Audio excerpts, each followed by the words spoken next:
ఇప్పుడు చూడండి, తప్పిపోయిన కుమారుడు ఏం పోగొట్టుకున్నాడు? అన్ని పోగొట్టుకున్నాడు. ఏం పోగొట్టుకున్నాడు?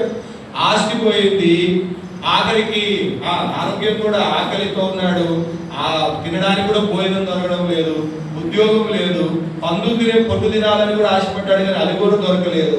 అలాంటి పరిస్థితుల్లో ఏం తెచ్చుకున్నాడంట? బుద్ధి వచ్చింది. ఎక్కడ పోతాని? నా తండ్రి ఇంటికి పోతాను.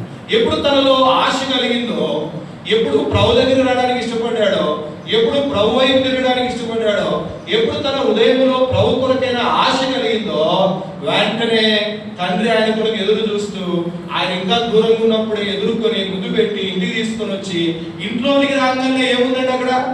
ఏముంది అక్కడ? విందు కదా. ఏం సిద్ధపరిచినాడు ఆయన కొరకై? త్వరగా వెళ్ళండి, క్రొవ్విన పశువును వధించండి, మనం ఏం చేసుకుందామో విందు చేసుకుందాం. అంటే అర్థమైంది అంటే ప్రభు నీ జీవితంలో అన్ని పరిస్థితులు కూడా మార్చి నిన్ను ఎలాంటి శ్రేష్టమైన ఆశీర్వాదకరమైన ఆ సంతోషకరమైన స్థితిలోనికి తేవడానికి ప్రభు ఒక్కడే యోగ్యుడు. అందుకొరకే ఆయన ఇచ్చే రక్షణను పొందితే ఈ విందులో నీకు కూడా పాల్పొందులు ఉంటాయి కదా.